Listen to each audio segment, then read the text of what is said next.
Para todos. Jesus nos abençoe. Nós vamos,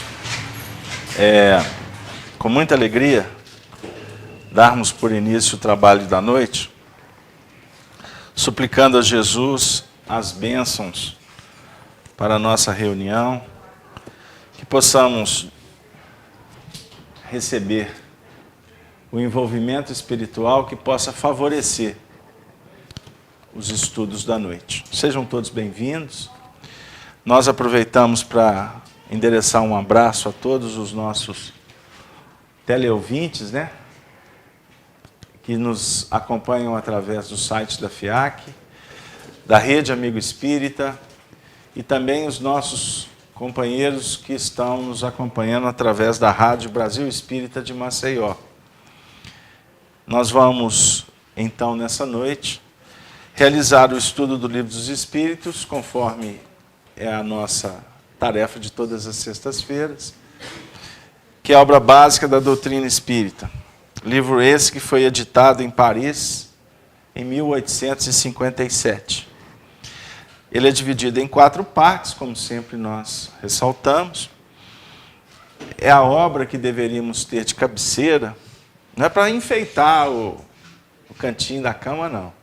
É para a gente estudar, se possível, todas as noites, um tópicozinho e tal. Porque nós temos aqui, com certeza, um manancial de bênçãos para nos orientar. Bom, nós estamos trabalhando na segunda parte, no capítulo 6º. Vida espiritual. O tópico é lembrança da existência corporal. Na última semana, nós trabalhamos a questão 312. E hoje nós vamos trabalhar a questão 313 e 314.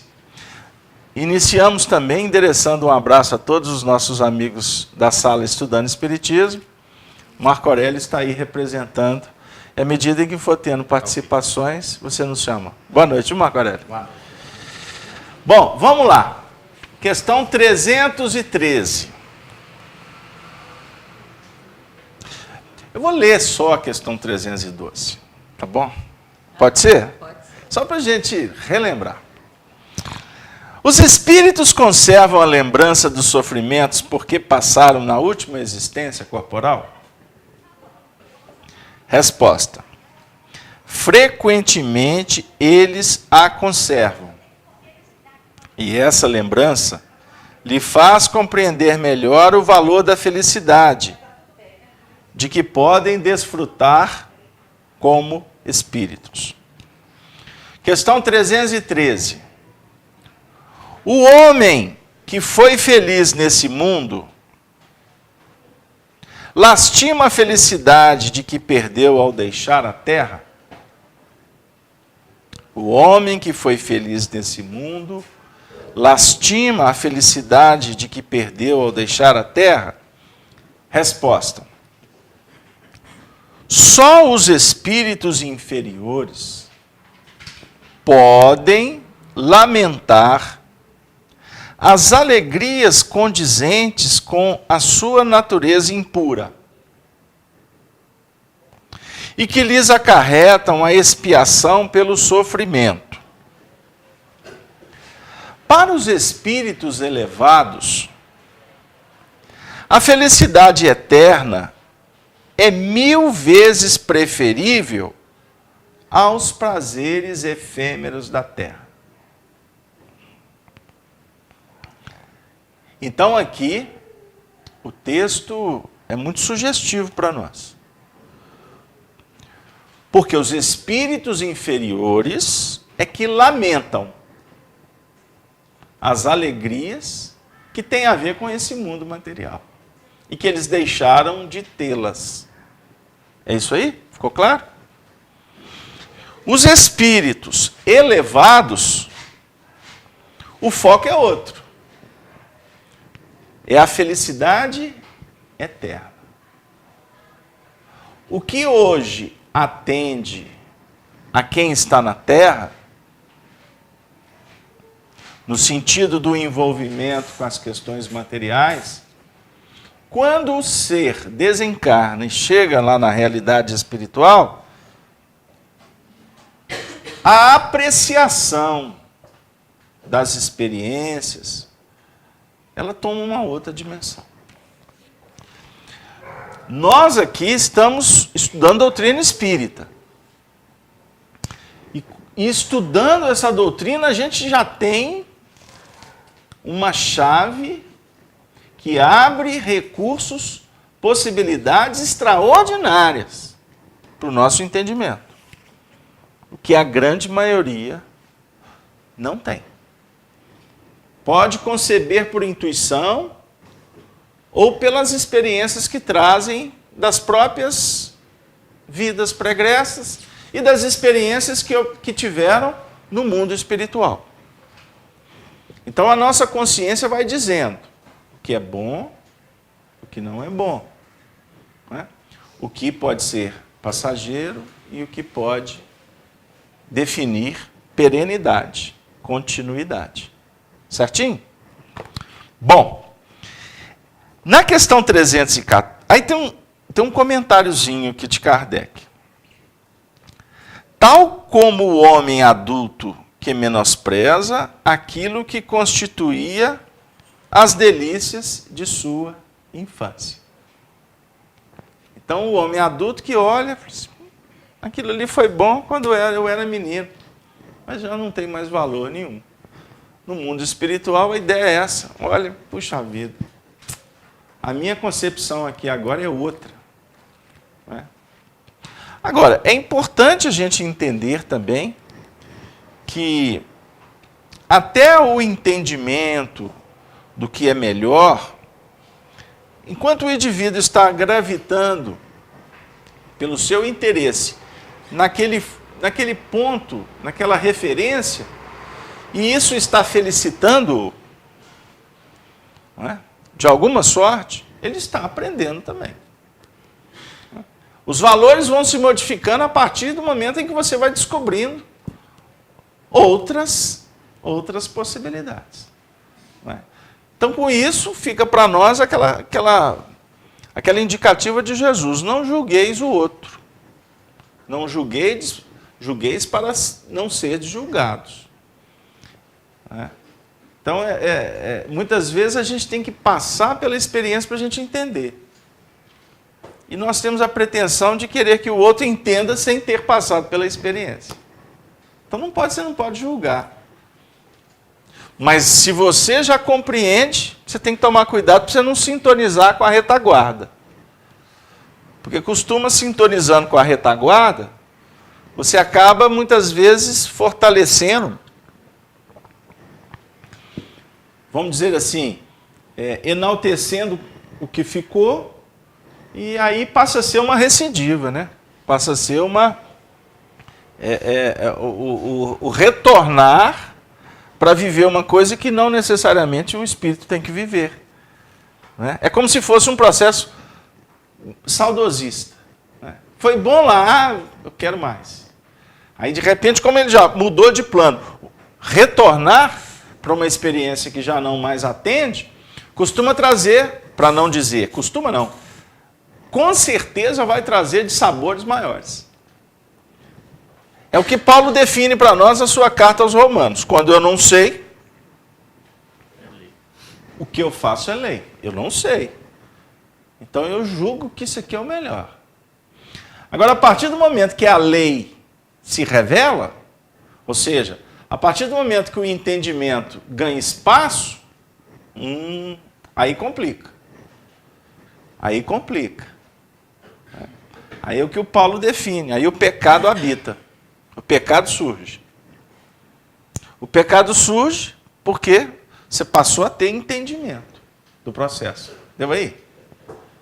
Então, como que você não pode avaliar o comportamento de um espírito primitivo comparando com uma sociedade mais evoluída? Eu gosto muito daquele exemplo. Há muito tempo atrás passou um filme sobre o Tarzan. Uma paródia sobre o Tarzan. Né? Os meninos de hoje eu nem sei se sabem mais quem que é o Tarzan. Mas o Tarzan foi um super-herói, né?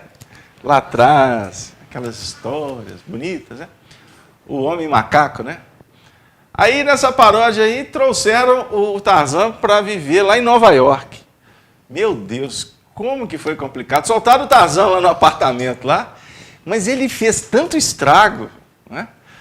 Inundou a banheira de hidromassagem, mas só fez confusão. Mas é mais ou menos isso aí. Se pegar um espírito primitivo e colocar ele com muito recurso, ele vai fazer bobagem. Não tem condição. Ou seja, para que a gente possa ter recurso, o espírito tem que ir se graduando paulatinamente. Não é? São conquistas. A evolução nesse ponto não pode dar salto. Eu também uso o simbolismo da internet. O simbolismo da internet. Porque há 20 anos atrás, nenhum de nós poderia fazer uma ideia do que hoje nós temos com esta facilidade, com esses recursos que a internet proporciona. Nós estamos transmitindo uma reunião de evangelho agora para um número que a gente não tem nem noção de pessoas. Imagina, há 20 anos atrás, você pensou nisso, gente? Você tem uma dúvida, qualquer assunto, você digita lá no Santo Google, lá, né, que está sendo canonizado aí. Você digita Santo Google, o que é isso? Ele está. É o pedir e obtereis de Jesus, na prática é o Google. Né? Pedir e obtereis. Você pede e ele responde. Não é? É receita de bolo, é equipamento que você vai comprar, é problema de saúde. Não é? Você quer consultar o nome de uma pessoa. Enfim, é tudo automático. Aí a gente fica pensando, como é que vai ser daqui a 30 anos? A nossa mente não tem condições de mensurar o que vai acontecer daqui a 30 anos. Dentro dessa velocidade que está o processo tecnológico, né? As questões do homem. Agora, uma coisa é certa. O que nós podemos mensurar, ou, vamos dizer assim, idealizar como um ponto futuro, são os ensinamentos do Evangelho. Aí não tem jeito. Aí você pode. Então, olha que interessante. Você sabe qual que é o nosso futuro, gente? Você já parou para pensar? Em termos de comportamento humano? Aqui na Terra? Aqui na Terra. Pode ser. Vamos falar daqui da Terra, porque se eu for falar de Júpiter, complica. Não é? Vamos falar, qual que vai ser o nosso comportamento aqui na Terra daqui a algum tempo? Você tem um referencial? Alguém aqui tem um referencial de como que vai ser o comportamento? Comportamento, viu, gente? Conduta. Ninguém quer arriscar? O referencial nosso do futuro, não precisa de você procurar lá no futuro, não. Volta no passado. Vai no passado que você vai ver qual vai ser o comportamento da humanidade no grande futuro. Vocês não pegaram ainda? A ficha não caiu? Não? Caiu, Bárbara? O que você vai buscar no passado que é o referencial para o futuro? Pode falar. Você não vai pagar mico, não. Pode falar. Não, eu estou só concordando. Quero saber também. Tá. Ninguém quer arriscar? Só os espíritos. Espera aí, gente. Só um pouquinho que agora faz uma sintonia que os encarnados respondem. Jesus, ué. Jesus é o referencial do futuro. Ele não é o modelo, ele não é o tipo. Mas o caso aberto, ele viveu lá naquela época antiga, os costumes eram outros. Gente, eu estou falando de comportamento, estou falando de conduta. A conduta, ela é atemporal. Não é? Ontem ou amanhã, a conduta é a mesma coisa. Você pode mudar costume, mas como que você vai lidar com esse costume tem a ver com moral, tem a ver com a índole, com o caráter. Então, Jesus é o referencial. Por quê? Porque o desenvolvimento espiritual nosso objetiva atingir essa plenitude de bondade, de ética, de equilíbrio, de solidariedade.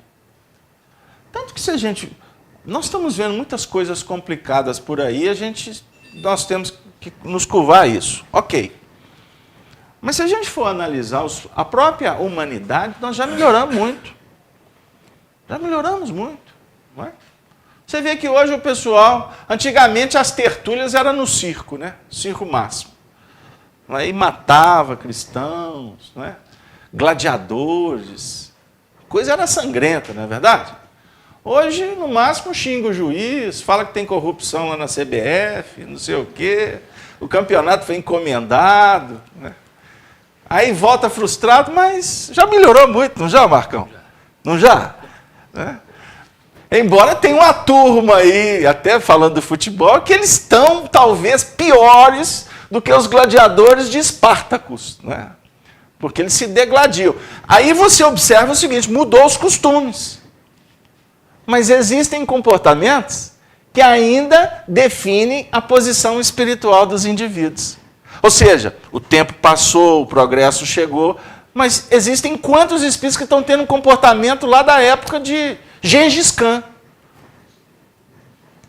Deu aí, Marcão? Mas assim, um contexto geral existe já, né? Está claro, tanto que nós já caminhamos. Agora, se a gente observa o tanto que nós temos que caminhar, aí, ao mesmo tempo, a gente tem um sentimento que a gente caminhou pouco. Deu aí? Captou? Pois é. Então, à medida em que o espírito vai progredindo, não é? Vai evoluindo, ele olha para o passado, naquela condição do adulto que observa o comportamento de uma criança. É esse que é o ponto. Não é? Inclusive, até para a gente abrandar um pouquinho até essa questão de um escrúpulo que muitas vezes ele se torna inquisidor. Né? Você fala assim, puxa vida, mas eu fiz aquilo, eu não podia ter feito aquilo, aí o indivíduo entra até em depressão. Não é? Fica alimentando culpa.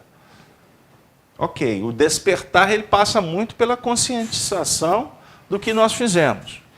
Mas Emmanuel usa um simbolismo interessante, que nós temos que trabalhar como aquele motorista que está conduzindo o veículo. Ele tem um retrovisor que mostra o que está ficando para trás. Né?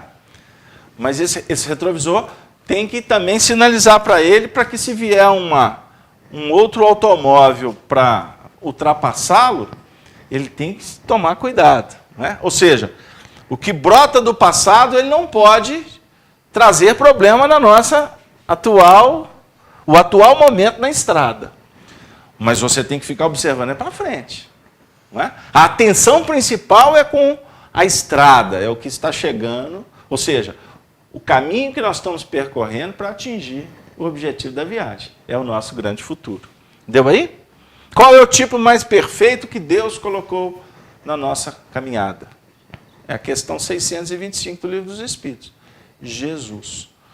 Se nós pautarmos o nosso comportamento em Jesus, o nosso índice de erros vai diminuir bastante.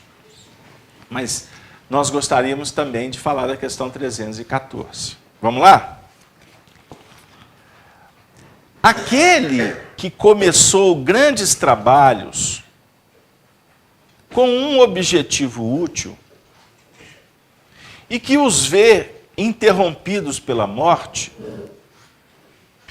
lamenta no outro mundo tê-los deixado por acabar? Olha que interessante a questão. Né? Aquele que começou grandes trabalhos com objetivo útil e que os vê interrompidos pela morte, lamenta no outro mundo tê-los deixado por acabar? Deixou o projeto no meio do caminho? Né? Essa é a questão. Aí, resposta dos espíritos: não. Porque vê que outros estão designados para concluí-los. Trata, ao contrário, de influenciar outros espíritos humanos, a fim de que os terminem. Seu objetivo na Terra era o bem da humanidade. No mundo dos espíritos, esse objetivo continua sendo o mesmo. Olha que interessante. No mundo dos espíritos, o objetivo continua o mesmo. E o espírito se sente feliz quando ele tem essa consciência, porque ele fez até onde ele podia fazer. Como é um objetivo útil, é importante a gente entender que nós acabamos sendo apenas instrumentos. Nós co-participamos de uma grande engrenagem. Esse é o ponto. Porque muitas vezes a gente acha que nós é que começamos. A gente acha que nós é que somos, que inventamos o processo. E na realidade não é. A gente pode até ter esse sentimento, né, ou essa perspectiva, mas tudo começou a partir de uma ideia que eu tive, e etc, etc, etc. Ok. Mas existe todo um processo, já que a gente falou, inclusive, da humanidade, assim caminha a humanidade, até o nome de um filme, a humanidade, o planeta está em franco desenvolvimento, franco progresso. Então, vamos imaginar que esse planeta tem uma trajetória para percorrer no espaço. E a gente sabe que o caminho no espaço ele não é retilíneo, ele é elíptico. Né? Então, um foguete, para sair da Terra e chegar lá na Lua, ele percorre um caminho que define uma espiral. Né? Assim que funciona a caminhada evolucional. Olha que interessante isso. Se a gente observar, toda a trajetória espiritual em todos os reinos é em espiral. É em espiral. Ok? Então, a espiral, ela representa, inclusive, nessa jornada, que existe um fulcro irradiador, que é a unidade divina. Deus é o criador do universo. Tudo parte de Deus. E nós, vamos dizer assim, estamos tendo a oportunidade de coparticipar de um processo. Então, no momento em que você está vivenciando a sua experiência, você está sob a influência dos acontecimentos. Deu aí?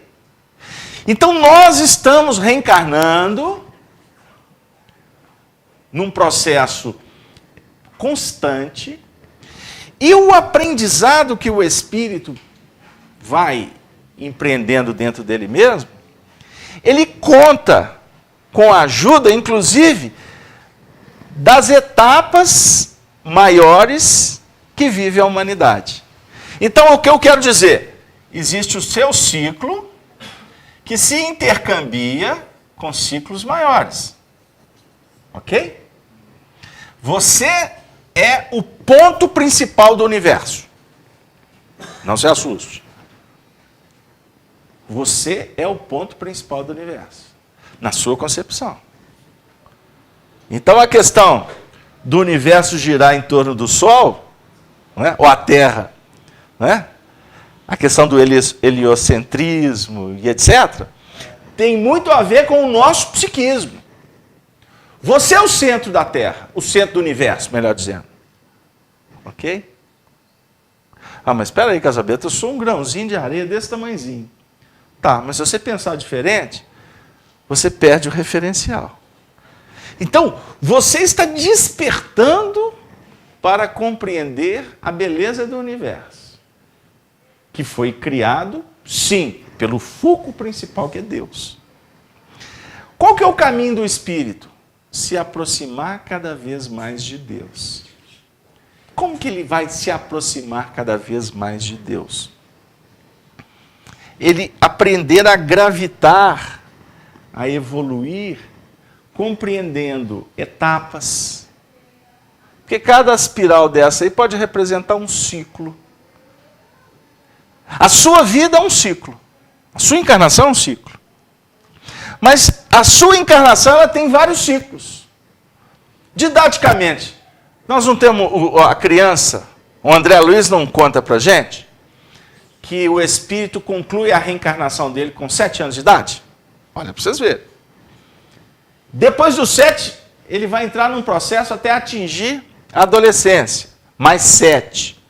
A plenitude da adolescência nos 14. Isso é tudo simbólico, tá, gente? Porque tem espíritos que desenvolvem-se muito mais rápido. Para atingir a maioridade, dos 14 ele vai pular para os 21. Dos 21, ele vai adquirindo mais conscientização nos 28. E aí vai de 7 em 7. 7 dias da semana. Olha para vocês verem que interessante. Então a gente tem que aprender a lidar com os números para compreender o simbolismo deles. Aí tem até gente que... tem até umas fábulas que falam assim, pois é, casamento é assim, tem a crise dos 7 anos, tem a crise dos 14. Já escutaram essa história aí? Você já escutou isso, dona Mires? Ah, tem um amigo meu que falou assim, agora eu separo. Eu falei, por quê? Ó, eu já suportei a crise dos 7 e dos 14. Agora dos 21 eu não vou suportar, não. Eu falei assim, tem isso. A gente só ouve, né? Porque você não vai dar força para a pessoa. Mas de onde que as pessoas tiram essas lendas, esses mitos? Tiram intuitivamente de um mecanismo matemático de evolução. Isso é a mais pura verdade. Agora, por que você vai viver crise nos 7 anos? Porque, na realidade, todo o processo de mudança de ciclo, ele traz alterações. Não é? Quando a mulher atinge aquela idade lá da... Não é? Como é que chama? Como é que é? Menopausa? Tem umas histórias assim. Eu gosto de perguntar, né, para deixar o pessoal manifestar. Não é uma mudança de ciclo. Uma mudança estrutural, orgânica. Ah, o pessoal... É radical. Pois é. Inclusive costuma até surtar, né? Não, o homem é o ser mais evoluído, não passa por isso. Pois é, você viu que hoje eu estou do lado masculino, né? Porque geralmente eu fico puxando muita brasa para o lado das mulheres. Né? Pois é. Isso é só para brincar, vocês darem uma risada, né? Os espíritos poderem inspirarem a gente mais um pouco, né, Marcão? Mas é definir o seguinte, que todo processo de mudança, ele traz desconforto. Isso é natural. Traz desconforto. É aquela história, né? Alguém, o diretor vira para a secretária dele, eu gosto desse símbolo. Ele vira e fala assim, olha, a partir de segunda-feira nós vamos mudar a posição da sua mesa. Não é o fim do mundo para a secretária. Mas eu estou aqui há 5 anos olhando para essa janela. Não, mas agora você não vai olhar mais para a janela. Não é um desconforto total? Não é assim? Porque a gente vai se acomodando aos procedimentos. E toda mudança ela traz algum tipo de insatisfação, porque você vai ter que viver uma nova adequação. Deu aí? Então, olha aqui, vamos observar o que nós estamos estudando. Um espírito que está envolvido, não é, com as alegrias do mundo. É a questão 313. Mas, quando ele desencarna, ele vai ficar triste porque ele deixou as coisas que ele se contentava aqui na Terra? Os espíritos estão respondendo que espírito inferior fica descontente. Por quê? Na mudança que vai ser empreendida para ele, ele vai ter que fazer uma adequação a um novo procedimento. Isso pode causar revolta para um espírito, sabia? Pode causar. A morte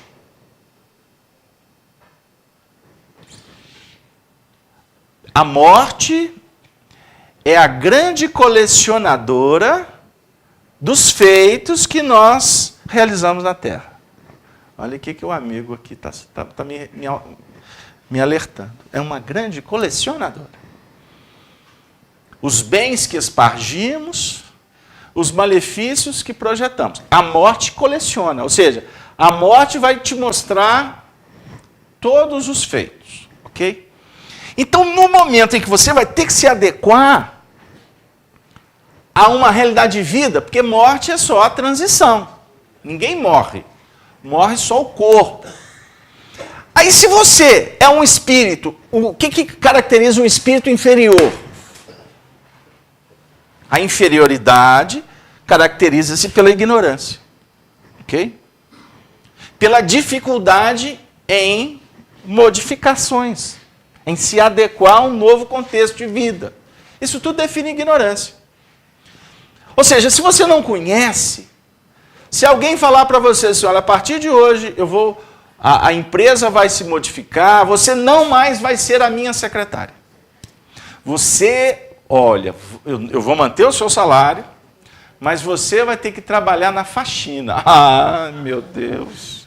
Ela é a secretária do diretor. Falar para ela que ela vai ter que trabalhar na faxina, vocês já imaginaram? Agora, vocês já imaginaram o diretor falar para a faxineira? Não pense que eu estou ficando doido. Tenham certeza. O diretor vai falar para a faxineira, né, que a partir de um treinamento, de preparação, ela vai ser graduada, né, para ser coordenadora da equipe que faz a limpeza lá na empresa. Nossa Senhora! No dia seguinte até muda o batom. Estou aqui, fechada, vai ficar toda feliz. Não é assim? Não é? Que eu estou imaginando. Se eu estiver errado, você pode apertar o parafuso. Ou seja, quando você tem uma mudança que vai caracterizar, vamos dizer assim, uma promoção que vai trazer na cabeça de quem estava antes lidando com a dificuldade, que vai passar a ser coordenador da equipe, lógico que vai ter, o faz-me rir vai melhorar, né? Apesar da crise, que eles gastaram o dinheiro público todo lavando jato, e por isso que vai faltar água em breve, porque lavaram tanto jato que vai faltar dinheiro, não é, Marcão? Mas aí é o seguinte, mas vai aumentar o salário, né? Ela vai poder comprar um vestido diferente, quem sabe isso, aquilo. De repente, o trabalho não vai ser tão pesado. Uma série de coisas. Com uma visão humana, materializada, a gente tende a pensar nesses contextos, né? Agora, se é um espírito, vaidade, trabalha muita vaidade. Agora, se é um espírito muito responsável, que conhece dessa questão dos ciclos, das responsabilidades, da lei de causa e efeito, na hora que o chefe falar assim, olha, minha filha, você vai ser coordenadora da equipe de limpeza, assim, eu agradeço muito o senhor, né? Mas será que eu sou digna? Talvez a Soni, que trabalha com a gente, tem mais condições, né? Porque ela sabe, né? Isso não é falsa modéstia, não, porque tem gente que faz isso mesmo. Não mereço, não, mas no fundo está assim, mas eu não posso falar demais que eu não mereço, porque vai que ele passa um negócio para outra. Né? Não. Mas assim, sem falsa modéstia, o indivíduo que está assumindo uma responsabilidade maior, é lógico que a pressão vai ser mais complexa, os desafios vão ser mais amplos, ele vai ter que se graduar, ele vai ter que se preparar para enfrentar. Ok? Então, imagine um espírito desencarnando. Estou voltando. Vocês ainda não desencarnaram. Temos ainda 55 minutos para desencarnar. Você desencarna. Aí você vai sair da zona de conforto. Porque aqui está uma festa. Não é? Está uma bênção. Aí você chegar no mundo espiritual e observar que não vai ter mais a festa, as facilidades, e que o negócio agora é caminhar para um terreno mais árido, o espírito ignorante que está preso com o que ficou, ele não vai ficar feliz. Agora, aqueles que já começam a despertar para uma realidade que vai ser mais efetiva, mais produtiva, mais eficiente para ele, ele vai chegar na razão de que as coisas estão mudando. Ele está gravitando agora em outro espaço. A influência do próprio ambiente, das pessoas que ele vai conviver, vai ser um outro nível de indução, de estímulo para ele. Ficou claro esse ponto, gente? Então, agora trazendo para a nossa vida aqui do cotidiano, nós temos que ter muita tranquilidade para o que a vida está nos proporcionando. Porque não é só na hora da desencarnação. Pelo contrário. O tempo todo abre e fecha, abre ciclo, fecha ciclo. Existem etapas pequenas, aprendizados que têm duração relativamente curta. Existem outros aprendizados que demoram, costuma ser uma encarnação inteira. Dependendo do nível de aproveitamento, pode perdurar para outras encarnações. Um relacionamento familiar, ele está, por exemplo, caminhando numa faixa de ajustes e que o aprimoramento vai se dando de uma forma mais lenta. A tendência é que esta extensão de trabalho perdure por outras vidas, inclusive. Pode perdurar por outras vidas, para não dizer que o que nós estamos vivendo aqui agora é uma continuação de um processo que foi iniciado antes. Deu aí? Então, quando nós estamos imbuídos de fazer o melhor, vinculando-nos aos procedimentos do Evangelho, e quando a gente fala Evangelho, são as buscas do aprimoramento do sentimento. Isso é o Evangelho. Qualificar a forma de sentir, de pensar, conduzir melhor as emoções, sendo mais vigilantes com o que está batendo na nossa porta, porque o tempo todo nós estamos sendo visitados por essas circunstâncias que estão se abrindo. Quantas vezes você vem caminhando, a vida está tranquila, está tudo dando certinho, trabalhando aqui, produzindo ali, papapá. Aí, de repente, um telefonema costuma mudar o contexto inteiro. Né?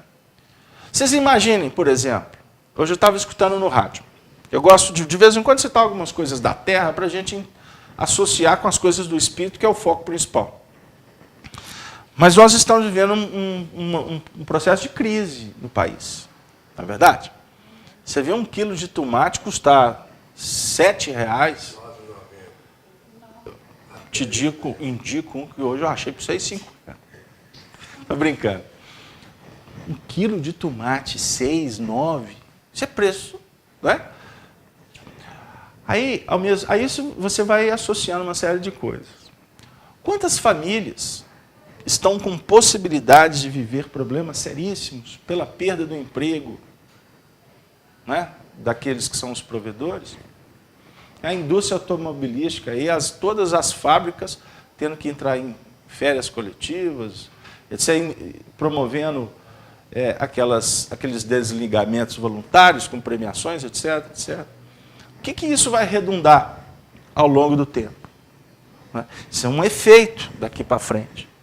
Mas, na realidade, a causa daqui para frente vai relacionar efeitos. Mas o que nós estamos vivendo agora é o efeito de uma causa que vem sendo projetada há muito tempo. Então, nós estamos num momento de muitos desafios. Aí a gente faz aquela pergunta, por que os desafios? Por que as dificuldades? Aí eu escutei uma frase do meu filho ontem, eu assim, vibrei. Porque eu estava falando de uma série de coisas que a gente estava escutando no rádio e tal. Ele disse assim, pai, mas isso tudo é importante, né? Tem que acontecer isso tudo para as coisas se ajustarem. Eu falei assim, all right, pensei comigo. Ele foi lá no Evangelho de Mateus, no capítulo 18, quando Jesus disse, os escândalos são necessários, mas ai de quem os pratica. Então, observem bem como que nós estamos colhendo respostas, nós estamos colhendo face à nossa semeadura de muito tempo. E quando o processo envolve coletividades, isso vai caracterizando que a coletividade tem compromisso, no sentido de se reajustar. E quando a gente está falando de crise material, a crise material ela fala muito porque mexe no bolso, né? Mexe no bolso. E nós temos por característica escorpiões nos bolsos, né? Nós detestamos quando a bolsa é mexida, né? Mas se a gente for pensar bem, se o que incomoda nesse mundo material, o que pode abalar toda essa dinâmica que nós julgamos ser a principal, que é a dinâmica da vida na Terra, dentro dos preceitos do materialismo, é a própria queda do materialismo. Não se assustem. É a própria queda do materialismo. Só que, num sentido, vamos dizer assim, teratológico, existem idealistas que querem quebrar isso na base da força. Aí, buscamos na história experiências da própria história para criarmos movimentos partidários, elencando este ou aquelas filosofias, aquelas ideologias, para promover uma mudança brusca no processo. Então, por exemplo, a própria história do nascimento do comunismo, do socialismo, ele trouxe princípios muito interessantes quando surgiu. Mas no próprio encaminhamento do processo a gente viu como que nós humanos, seres humanos, não temos habilidade para lidar até com os princípios que são princípios superiores, princípios nobres. Não é? Aí a gente vai implementar... É a tomada. Ok. Nós vamos implementar a nossa ideia, não é? a ideia ainda materialista em princípios que são bons, que são nobres. Aí vai se usar força, vai se usar a prepotência. Né? É o que, por exemplo, aconteceu na Revolução Francesa. Os princípios da Revolução Francesa são princípios divinos. Liberdade, igualdade, fraternidade é lei divina, é lei cósmica. Só que para implementar leis divinas, nós criamos o processo da Inquisição, em que milhares de pessoas foram até decapitadas. A queda da Bastilha se deu numa noite extremamente horrorosa, né? De muitas dores, de muitas mortes, de muitas coisas absurdas. Isso caracteriza o atual estágio evolutivo da nossa humanidade. Então, para que nós possamos nos ajustar, é necessário que aconteçam esses escândalos. Porque é com a dificuldade, é complicado falar, hein? Ainda mais na sexta-feira. Tá todo mundo pensando no sábado. Ô, Casalberto, sexta-feira tem que ser um tema assim, mais alegre, mais estimulante. Tá bom. Mas como vocês vão descansar 2 dias, deixa eu apertar o parafuso só mais um tiquinho. Né? Se não tiver dificuldade, aprende. Vamos, como diziam os antigos, vamos pôr a mão na consciência. Aprende se não tiver dificuldade. Nós podemos aprender. Podemos. Se você fizer uma adesão consciente ao bem. Para você, inclusive, inibir o mal. Para que você possa se blindar das dificuldades. É possível. Mas são poucos que nos candidatamos. São poucos que se candidatam a operar nesses termos. Então aí você vai ter crise política, você vai ter dificuldades, dificuldades no âmbito da saúde, né? No âmbito dos comportamentos, da socialização. Você vamos encontrar dificuldades, não é? Nas questões familiares, sociais. Não é? Então, tudo isso caracterizando, para todos nós, uma oportunidade que o anjo da dor visita para nos fazer libertar. Da mesma forma que acontece com aqueles espíritos que, no mundo espiritual, não estarão mais naquela condição de tranquilidade que tinham aqui antes. Alguma participação, Marcos? Abre o microfone. A Vanessa lá de Avaré Abriu? abriu o microfone. Ela fala uma questão seguinte, ela lembra do André Luiz naquela questão que ele era médico e quando desencarna, né, não pôde exercer, ele achou que poderia, né, exercer a profissão lá, e né, aí falou, não é bem assim. Então ela dizendo, ela comentando com isso, que cada um tem, né, a sua função a cumprir lá para poder enriquecer a sua trajetória. Mais ou menos isso que ela quis dizer. Ok, é isso aí. Bom, a questão 314, agora para explicá-la, porque a gente ainda está na 313. Aquele que começou grandes trabalhos também, né, com um objetivo útil e que os vê interrompidos pela morte, lamenta no outro mundo tê-los deixado por acabar. O texto fica claro para nós que não. Ou seja, abre-se o entendimento de que fomos copartícipes de um processo e que agora, no mundo espiritual, aqueles que estão envolvidos com aquele projeto podem dar prosseguimento. Então, muitos espíritos se colocam na condição, vão se dignar a inspirar, a ajudar aqueles outros que ficaram, que permaneceram, para que esses continuem a obra. Isso é muito extraordinário. Então, é por isso que nós vamos entendendo por que muitos espíritos, não são todos, tá? Muitos espíritos que foram políticos, chegam no mundo espiritual e continuam políticos.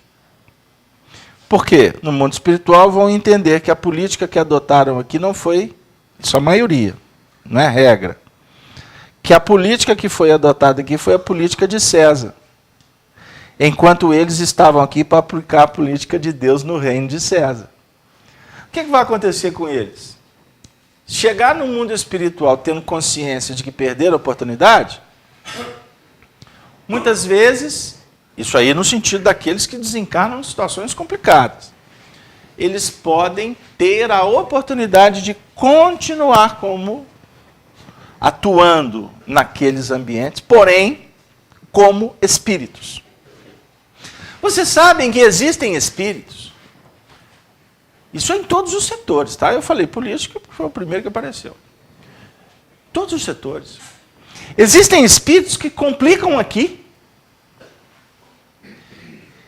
Chegam no mundo espiritual, se mantêm com a mesma visão, com a mesma posição, com o mesmo radicalismo que empreenderam aqui na Terra. Por que eu estou dizendo isso? Isso é para a gente abrir o conceito. Porque desencarnou não significa que vai tomar consciência, que vai virar anjo bom de uma hora para outra, não. A desencarnação tem esse papel, sim, de poder favorecer para que o espírito entenda. Mas lá no mundo espiritual ele vai continuar tendo livre-arbítrio. Ele vai continuar fazendo as suas escolhas. Então vocês imaginem aquele indivíduo que foi na encarnação, aquele caráter, aquela personalidade fechada. Não se curva ao que a vida propõe. Tudo tem que ser do jeito dele. A gente encontra muitas expressões assim no dia a dia, nos nossos convívios, né? Aqueles que o intolerante, o radical, aquele que é o dono da verdade. Porque ele vai desencarnar, ele vai virar o cordeirinho de uma hora para outra? Se numa encarnação inteira, para não dizer que ele já traz esse estigma de várias experiências, ele vai modificar? Difícil. Complexo. Nós estamos aqui trabalhando um texto que está falando de espíritos que estão numa condição superior. Superior, assim, de entendimento. Nós estamos aqui trabalhando numa casa espírita. Eu falo para essa turma aqui o tempo todo. Vocês se preparem. Porque eu estou indo embora. Não é assim? Não falo? Você não falei muito, não. Você ainda é fiote. Você é novo. Estou brincando com ele. Mas quem está aqui comigo há mais tempo, eu sempre falei isso, não foi, Gino? Fica esperto.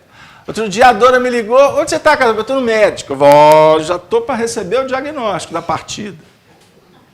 Que isso? Você não tem... Aí tem a turma que fala, você não tem esse merecimento, não. Você tem muita coisa para fazer aqui ainda, Vaginho. Em tese. Em tese. Você sabe que eu estou falando sério?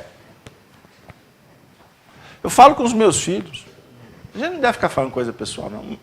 Mas é só para vocês entenderem que eu não estou fazendo aqui nenhuma apoteose, a pretensa evolução, não. Mas eu falo para os meus filhos. Outro dia eu falei para minha filha, eu falei, filho, você não vai dar um beijinho no papai, não? Ah, papai, na porta da escola é pagar mico. Eu falei assim, Jesus, olha para você ver, se estivesse com meu pai aqui, eu agarrava ele em qualquer lugar. Brincando com ela, eu falei assim, olha, se aproveita. Pode ser o último dia que eu trouxe, que o papai te trouxe da escola. Lá vem o senhor, pai, com esse papo de espiritismo. Aí a gente vai na brincadeira, etc. Mas eu falo, eu estou falando sério, amanhã eu posso não estar vindo trazer você aqui na escola. Qual o problema? Olha, tu, pai, que papo sinistro. Olha, sinistro, sinistro, se eu estiver sendo hipócrita. Eu estou falando o que brota do meu coração. Se a gente não começar a pensar nesses termos,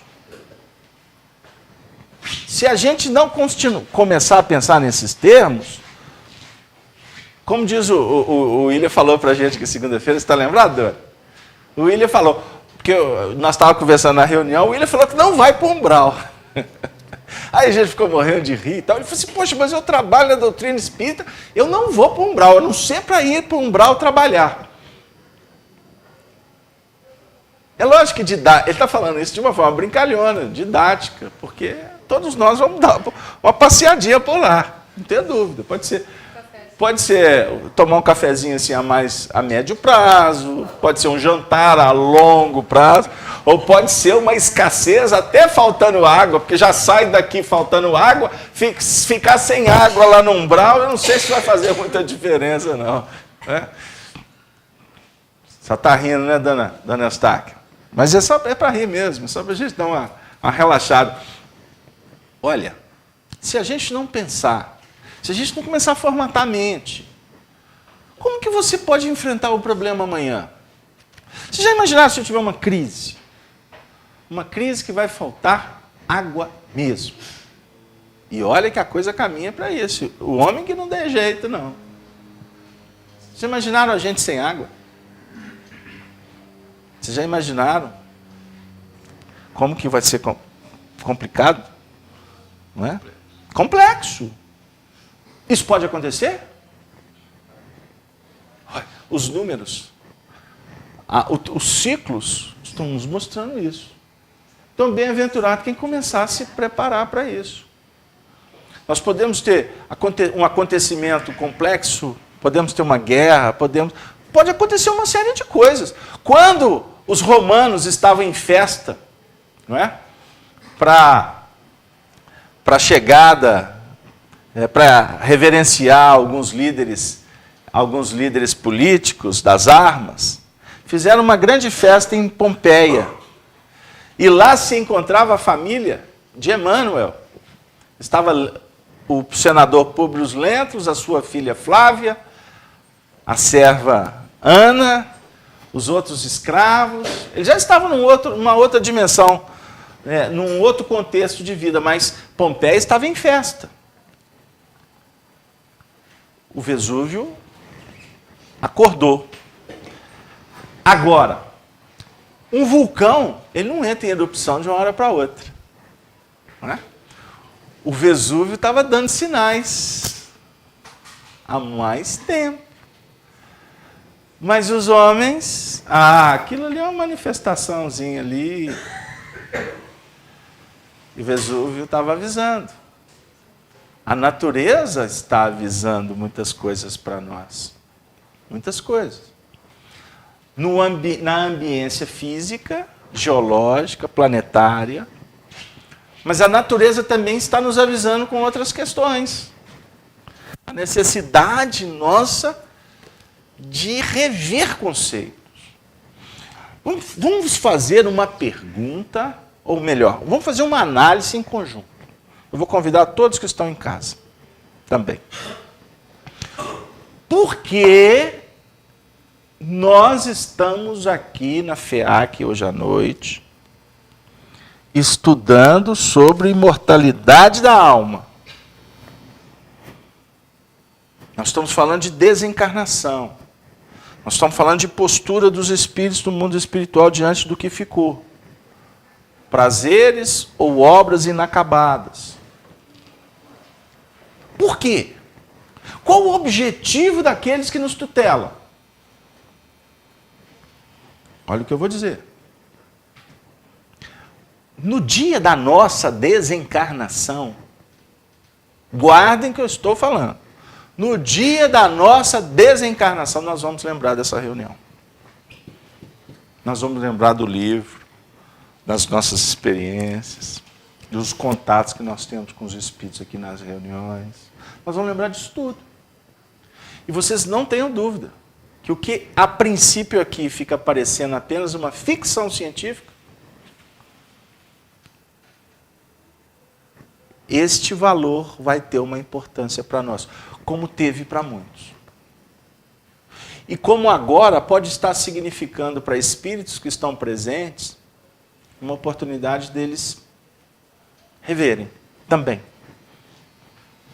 Porque o tempo todo a vida está nos convidando para entender as suas manifestações, para que a gente possa voltar a orbitar,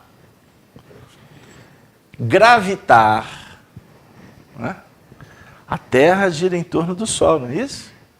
A Lua gira em torno da Terra, o satélite. A Terra gira em torno do seu próprio eixo. São forças gravitativas. O nosso pensamento, ele se expressa em ondulações, não é? Em espirais. A nossa vida, ela palpita dentro de uma gravitação que é sustentada pelo fulcro que dimana da nossa realidade. É você que mantém, é você que alimenta, é você que dispõe, é você que se harmoniza, é você que se desarmoniza. E você se desarmonizando, você estará como que uma peça enjambrada, uma peça que perdeu o eixo, né? E que existe uma engrenagem que está funcionando de uma forma perfeita. Se a peça, simbolicamente, que somos nós, estamos nos desajustados, a vida, a harmonia do todo, atrai essa peça, de alguma forma, para que essa peça volte a se encaixar no contexto maior, no contexto de um grande motor. Então, quando se fala em dor, em dificuldade, não é que alguém manda a dor para nós. É a própria natureza que está equilibrada. Ela vai se manifestando para nos atrair de volta. Deu aí? Só que como nós nos afastamos, porque brigamos com a vida, o retorno para o ponto nevrálgico, para aquela condição de equilíbrio que vai favorecer as nossas conquistas, ela vai ser na base do atrito, vai ser na base da dor. Captou, Marco? Então é como se funcionasse mais ou menos assim. Vou ver se vocês pegam o pensamento. Existe toda uma engrenagem. Está tudo funcionando a mil maravilhas. Para você sair dessa engrenagem, você tem um livre-arbítrio. Você sai quando quiser. Você sai. Se você falar assim, eu não quero ficar na reunião, agora, vou sair a francesa. Já aconteceu isso com vocês? Sabe o que é sair a francesa? Todo mundo sabe, né? Sair a francesa. Espera aí que eu vou ali. Nunca mais. Né? Ele vai para não voltar. Mas ninguém viu, ele saiu. O livre-arbítrio é assim. Nós vamos escolhendo sair do contexto por opção. E é como se você se pulverizasse. Você saísse mesmo. Aí o que vai acontecer? O espaço que você deixou, ele é impreenchível. Como assim, Casalberto? Você está dizendo que eu sou insubstituível? Não, vai com calma. Porque de insubstituível, o Parque da Colina, Renascer, Bonfim, Bosque da Esperança, estou falando dos cemitérios aqui de Belo Horizonte, que o pessoal não sabe, né, eles estão fora. Eu estou falando do cemitério. O cemitério está lotado de imprescindíveis. Então nós somos copartícipes, não somos? Mas nós somos insubstituíveis na obra da criação. Pegaram lá? Entendeu, André? Estou dizendo para você que você foi criada por Deus. Você não pode ser substituída diante do amor de Deus. Pode? Você pode? Ninguém. Aí eu estou trabalhando como se Deus fosse um espírito humano, assim, cheio dos predicados, dos caprichos, das vaidades. Que Deus justiceiro que manda pagar a conta, que cobra. Não. É só para a gente ter uma ideia. Então, a harmonia do universo, ela gravita por causa do pensamento de Deus. Tudo está, vamos dizer assim, girando em torno desse fulcro irradiador que é o amor de Deus. O universo é mental. Tudo está, então, diante ou dentro do mar, de um contexto, que é o campo mental de Deus. Vou te explicar mais ou menos o que eu quero dizer. Você, nesse momento, você está olhando para mim. Você se lembra que você tem um dedo mindinho? Mindinho, seu vizinho, como é que é o negócio? Minha avó que falava isso. Cata piolho, mindinho. Lembrei da minha avó, deve estar por aí. Você lembra do seu dedo mindinho aí atrás? Agora que você falou, olha ele que bonitinho, mais delicadinho. Tá, você lembrou. Porque eu falei dele. Ou seja, a sua estrutura está toda perfeita. Agora, se essa unha do dedo mindinho encravar, não encrava a vida da gente? Toda hora ela vai ficar assim, ó. Casalberto, estou inflamada. Minha unha, né? Casalberto, estou inflamado. Existe, então, uma desarmonia num contexto que era para estar harmonizado. Então, nesse momento, está sendo acionado o meu espírito. A minha mente, então, por um processo de reação instintiva, opa, tem um dedo ali e ele não está bem. Então, quando Jesus diz assim, os que precisam de médicos são os doentes. Quem não está doente não precisa de médico. Quem já aprendeu a lição não precisa de professor. Então, quando nós nos afastamos desse núcleo irradiador, que é o amor divino, é como se nós fôssemos buscar implicações, dificuldades, e aí depois nós vamos ficar igual o dedinho inflamado.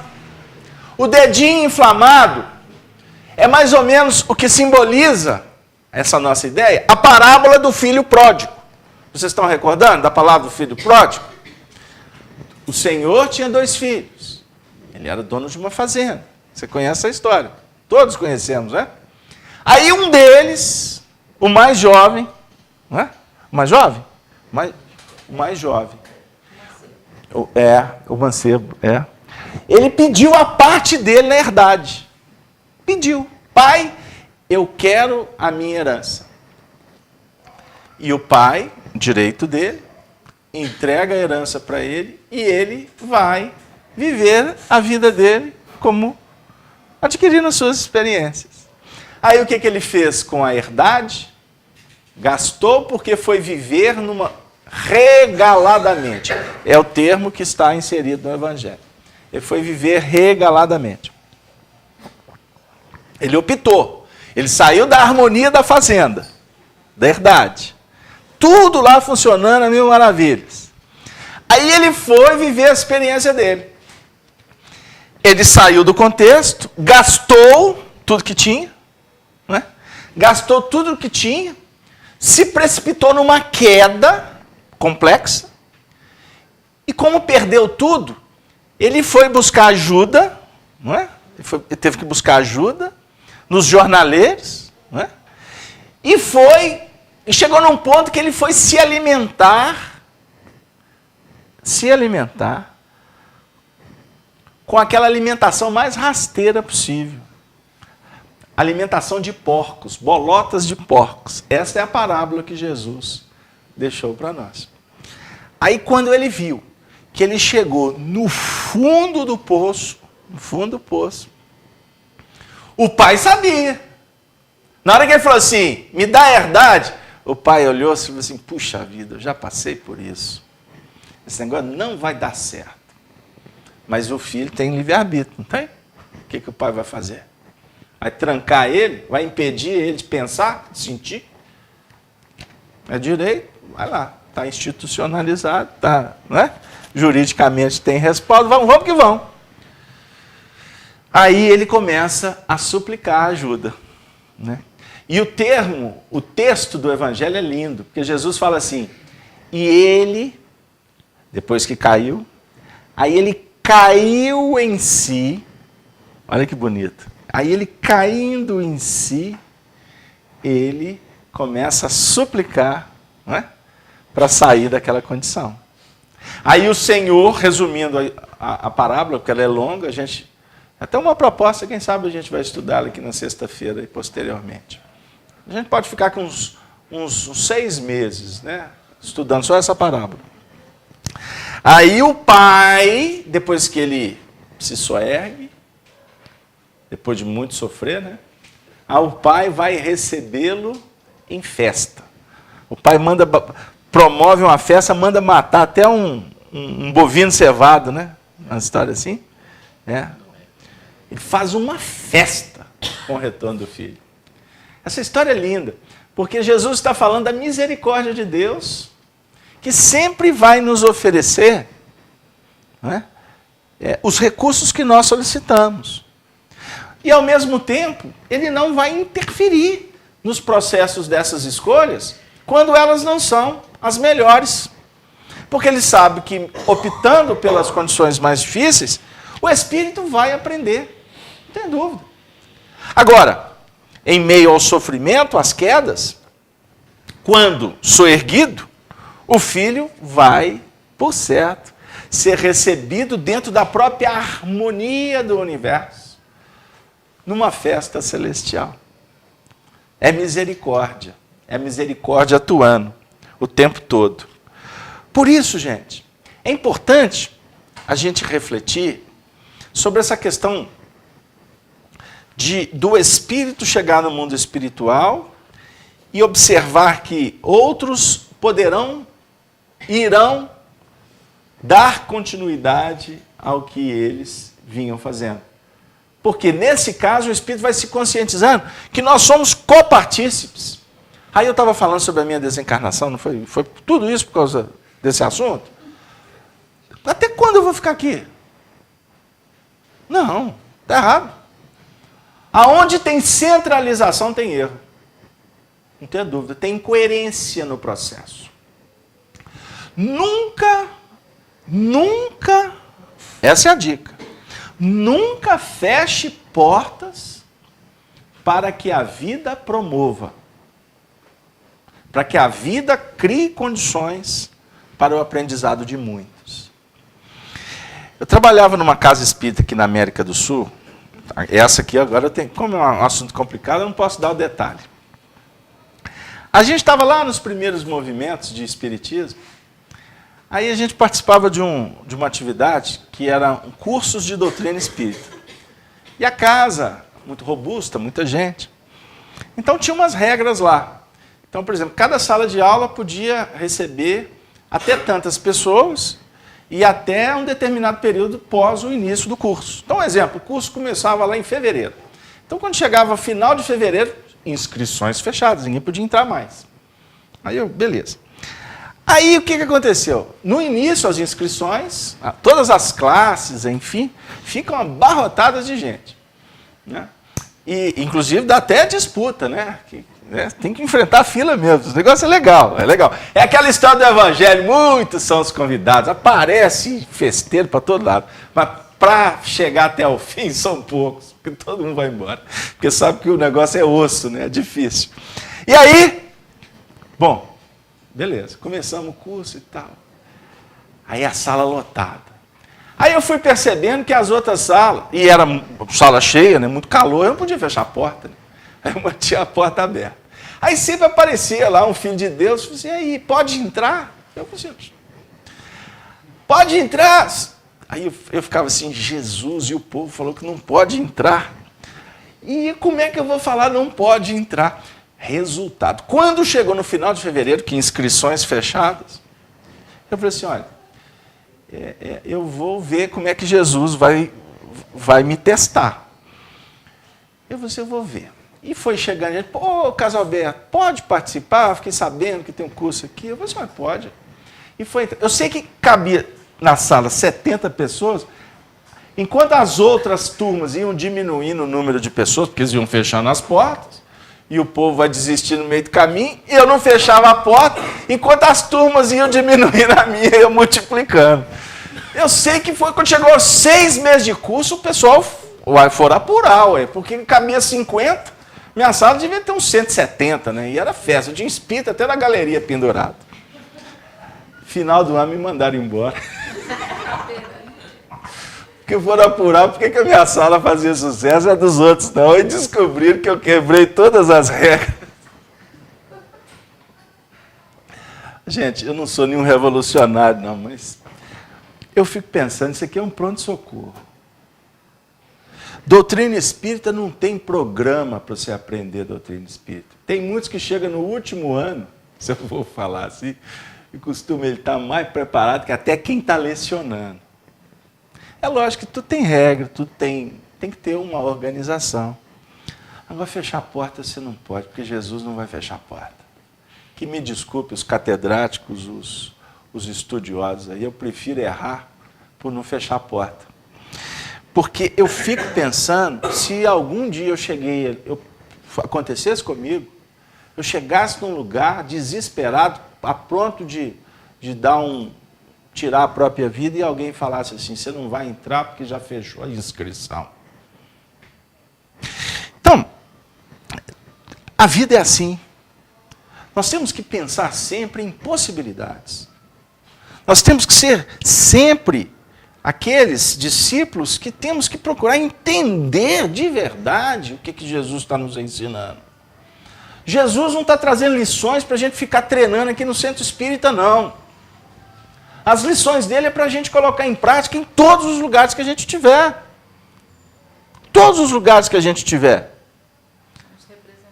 Aí teve um companheiro, né, que virou para mim, professor Casalberto. Eu queria aprontar com a pessoa, porque essa pessoa fica me atazanando o tempo todo. E agora está uma circunstância favorável para mim. Eu vou descontar tudo que ele fez comigo. Aí ele me contou o motivo, e eu falei assim, puxa vida, ele está favorável mesmo. Aí ele falou assim, você vai me dar razão, não vai? Eu falei assim, olha, deixa eu te contar uma coisa. Vou te contar uma história. Certa feita, uma pessoa foi lá em Uberaba, em Pedro Leopoldo, e pediu, e ela queria tomar um passe do Chico. E ela procurou o Chico lá na Fazenda Modelo. Você conhece essa história, gente? Você estava comigo na Fazenda Modelo lá aquela vez, que a senhora contou isso lá. Aí a pessoa chegou lá na Fazenda Modelo e o patrão do Chico, né, o chefe lá da Fazenda Modelo, do Ministério da Agricultura, o Rômulo Joviano, ele tinha proibido determinantemente que o Chico atendesse pessoas no horário comercial. Ele era funcionário público, como é que ele ia atender? Então a dona chegou lá e falou assim, eu queria falar com o seu Chico Xavier. Aí a turma já toda sabia, você não está aí não. Ah, não está não? Aí ela foi de charrete, de Pedro Leopoldo até a Fazenda Modelo, deve dar lá uns 6 quilômetros, uns 4 quilômetros, alguma coisa assim. Foi de charrete. O seu Chico não está aqui não. Ela pega a charrete, voltou para Pedro Leopoldo. Foi lá na casa do Chico, bateu lá. Eu queria falar com o Chico Xavier. O Chico Xavier está trabalhando, ele está lá na fazenda. A dona pegou a charrete, voltou para a Fazenda Modelo. Eu queria falar com o seu Chico Xavier, fui na casa dele falar que ele está aqui. Aí o negócio engrossou, né? Não, mas aqui. Ele deu uma saída, ele teve que resolver um problema lá em Pedro Leopoldo. Gente, a dona ficou furiosa. Aí eu falei, então tá bom. Aí ela descobriu que o Chico Xavier estaria lá no Luiz Gonzaga à noite. Aí eu disse, eu pego esse caboclo. Ficou esperando ele lá na porta. Aí lá veio o Chico, né? Chico, feliz, simples, humilde, aquela pessoa maravilhosa. Aí o povo acha que Chico era Deus, né? Ele sabia de tudo, né? Porque, claro, evidente, né? O Chico está lá, desapercebido, chegando para trabalhar, lá na tarefa, né? Aí a dona viu os trejeitos e falou assim, e aqui é caboclo ali. Aí na hora que ele foi chegando, ela virou para ele e falou assim, parou na porta do centro. O senhor que é o Chico Xavier? Sou eu sim, minha senhora. Que prazer, a senhora está precisando de alguma coisa? Aí começou a chuva de tapa na orelha dele. Ela deu um bufetão de um lado, o Chico rodou, ela tal, e emendou do outro, o óculos caiu para o lado de lá e aquela confusão. Aí o Chico, sem saber de nada, ela começou a esbravejar. Você está achando que eu sou palhaça? O que você está pensando que eu sou? E o Chico, olha, a senhora é uma filha de Deus, eu não sei, ele não estava sabendo de nada, né? Ela falou assim, olha, eu fui até... Ele contou a história que foi lá, veio cá, e ele estava enrolando ela, e etc. Aí ela falou assim, você veio para a reunião? Eu disse, sim, senhor, vim para a reunião. Pois é, então você trata de entrar e eu vou com você e eu quero que você me dê um passe. E você olha... Sim, senhora. Chico entrou para a cabine de passe com ela, tremendo, coitado. Olha para você ver. Aí ele entrou na cabine de passe, ele já logo, né? Já chamou quem de direito, né?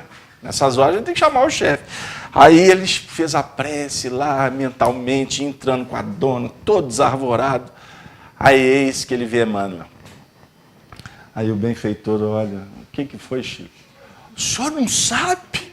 Olha o que ela fez comigo. Eu não sei, não. Eu estava muito ocupado no plano espiritual. Mas é um absurdo, o senhor é meu mentor. Olha o que ela fez. Ela me bateu, etc. E eu estou todo desarmonizado. E além de tudo, ela me obriga a dar um passe nela. Eu não apresento condições, né, de dar o passe nela. Eu não tenho condições. Meu filho. Pode até ser que você não tenha condições, mas ela tem a necessidade. Então, vamos aplicar o passe nela. E é bom que você se harmonize. Ela tem a necessidade. Você tem razão, mas ela tem a necessidade. Então, aplique a decisão do Evangelho e vamos cuidar da senhora. Aí lá vai o Chico. Afinal das contas, a dona foi envolvida, abençoada. Aí ele foi embora para casa, louvado seja Deus. Tirou o óculos, deitou, dormiu. No dia seguinte ele foi trabalhar. Chegou na Fazenda Modelo. Eis que o seu Rômulo, ele encontra com o seu Rômulo Joviano, diretor-chefe. Oi, seu Rômulo, bom dia! Aí ele olhou para ele. Uai, Chico, tira o óculos aí. Por que, senhor Rômulo? Por favor, tira o óculos. Aí o Chico tirou. Uai, Chico, O que foi isso? Ah, senhor Romo, eu cheguei ontem cansado da reunião e taquei a cara na porta. Aí ele olhou e falou assim, mas dos dois lados? Esbofeteou o Chico dos dois. Essa história é ótima. Porque é o seguinte, gente. Uns, afirma Jesus, capítulo 5 do Evangelho de João, nós separamos aqui para a gente concluir a nossa tarefa. Ele diz assim para nós, a parábola da ceifa e do ceifeiro. Eu não vou ler a parábola toda porque ela é longa. Diz assim, um trechozinho rápido. Uma comida tenho... Não, versículo anterior. Seus discípulos lhe rogaram dizendo, Rabi, mestre, coma. Eles estavam à mesa. Porém, ele lhes disse, uma comida tenho que comer, que vós não conheceis. Então os discípulos diziam uns aos outros, trouxe-lhe porventura alguém de comer? Jesus disse-lhes, a minha comida é fazer a vontade daquele que me enviou e realizar a sua obra. A alimentação do Espírito é o trabalho. A alimentação do Espírito é amor. Para isso precisamos de entender, para ter decisão e vontade. Ele continua dizendo, não dizeis vós que ainda há 4 meses até que venha a ceifa? Eis que eu vos digo, levantai os vossos olhos e vede as terras, que já estão brancas para a ceifa. E o que ceifa, o que colhe, recebe galardão, e ajunta fruto para a vida eterna, para que assim o que semeia como o que ceifa, ambos se regozijem. Porque nisto é verdadeiro ditado, que um é o que semeia, e o outro que ceifa. E eu vos enviei a ceifar, onde vós não trabalhastes. Outros trabalharam, e vós entrastes no seu trabalho. E tem pessoas que falam que evangelho é uma coisa, doutrina espírita é outra. Nós estamos falando dos espíritos que chegam numa condição, deixando uma obra por fazer, para que outros realizem. E nós estamos dizendo que nós somos coparticipantes de um processo. Porque, na realidade, quem semeia mesmo é Deus. Nós somos, vamos dizer assim, coadjuvantes. Então, por isso é que nem sempre o que você faz, você vai colher. Agora, você não tem alcance para entender. Você não tem merecimento para saborear. Então, há pessoas que dizem assim para nós, puxa vida, mas a vida toda eu carrego água na peneira para ele, para ela, para eles. Nunca ninguém me disse muito obrigado, ninguém nunca reconheceu. Jesus está dizendo, a gente não faz para colher. Você faz para se alimentar. A minha comida é fazer a vontade do meu Pai. Olha para vocês verem. Então, uma mãe que opera para o filho, ela não faz para que o filho dê resposta. Ela faz porque ela ama. Ponto. Acabou. Se o filho vai entender, por certo, vai ficar guardado no coração dele, e ele pode entender isso daqui a milênios. Daqui a milênios. Porque o tempo de cada um é diferente. Entendeu? Como que você vai falar de gratidão para quem está tripudiando, para quem está violentando? Não tem entendimento. costumam estar num processo obsessivo que não consegue enxergar isso aqui. Agora, se você entrar nessa dimensão, daqui a pouco você se desgasta tanto que você vai deixar de fazer. E quando nós reencarnamos, nós pedimos a oportunidade para fazer. Nós pedimos. Agora que está no momento, nós vamos desistir? Se você tiver visão humana e querer resposta rápida, a maioria das pessoas vão ter justificativa para separar do marido, para brigar com a esposa, para pôr o menino para fora de casa. Chega a filha lá, pai, estou grávida. Antigamente, como é que os pais lidavam com isso? Hoje, a própria vida está dizendo que não pode ser assim. Por que ela engravidou lá fora? Foi irresponsável? Foi infantil? Ou porque está afim de passear? O fruto está aqui. E o que você vai fazer com esse fruto que é vida? Abraça. Você perdeu o filho? Ao invés de você ficar chorando a morte do filho, adote um filho. Não significa que você tem que levar alguém papel passado para ser seu filho. Adote o filho das outras mães. Tem quantos filhos que estão por aí perdidos sem mães? Qual que é o trabalho que a gente faz na casa espírita? Já pararam para pensar? É acolher filhos de outros pais. Porque um dia nós fomos acolhidos. Se vocês me perguntarem por quem, eu posso listar nomes, mas eu vou deixar de falar de muitos. Porque tem quantos que me ajudaram que eu não tive nem informação que eles contribuíram de alguma forma. Então, ao invés de eu ficar querendo semear dinheiro para pagar, o processo é você passar a fazer. E quem que vai ser beneficiado com isso? Aquele que vai semear. E que Deus possa dar oportunidade para que outros colham. Por isso, nesse momento da nossa encarnação, precisamos estar firmes e entender o que é decisão e vontade. Eu vou ler rápido. Fica como mensagem. Não vai dar para ler tudo. Vamos lá. 3 minutos vocês vão atrasar.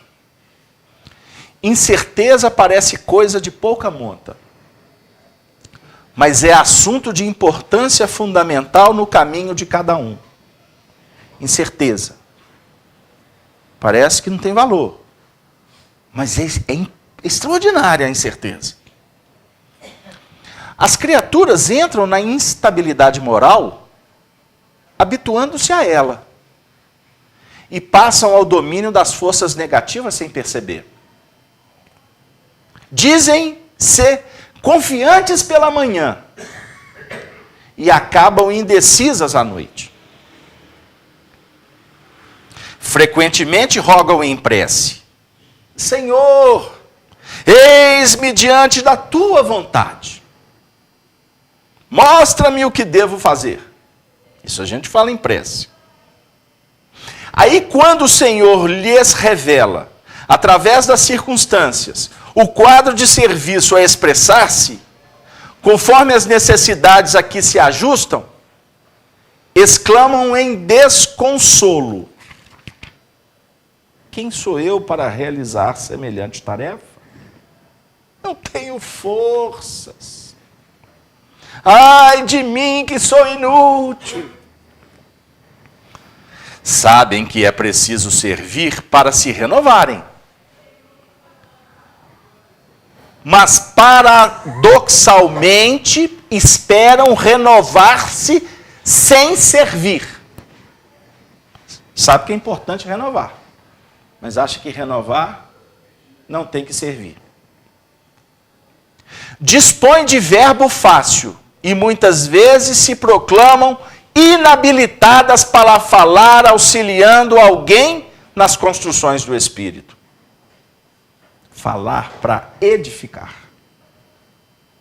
Possuem dedos ágeis, quais filtros inteligentes engastados nas mãos. Entretanto, costumam asseverar-se inseguras na execução das boas obras. ouvem preleções edificantes, ou mergulham-se na assimilação de livros nobres, prometendo heroísmo para o dia seguinte. Mas passada a emoção, volvem a estaca zero.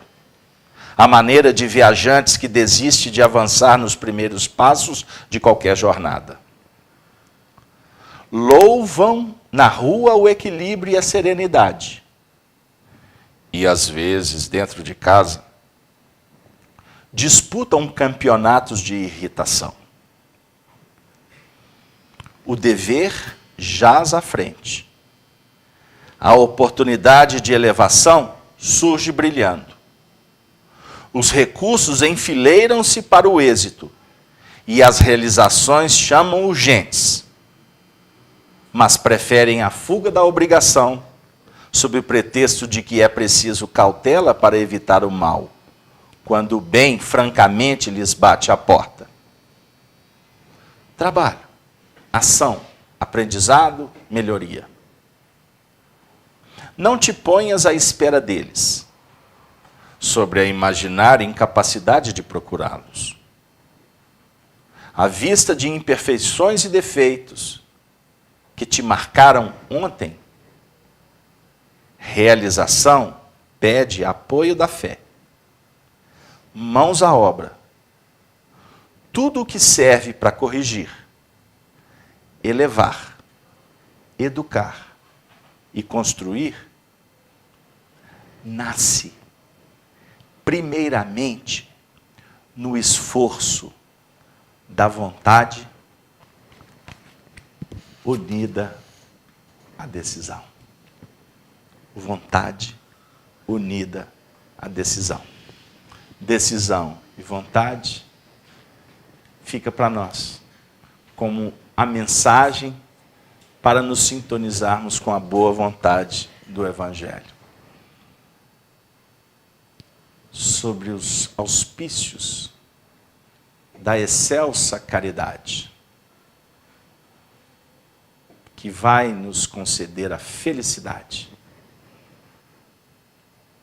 quando atingirmos os páramos da eternidade,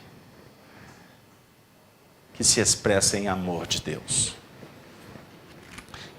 Que Deus, nosso Senhor, possa abençoar a todos, e nós vamos, para encerrar a nossa noite, solicitarmos que a Soni faça a prece de encerramento, abraçando a todos os ouvintes que nos acompanham através da Rádio Brasil Espírita e da Rede Amigo Espírita. Muito obrigado, que assim seja.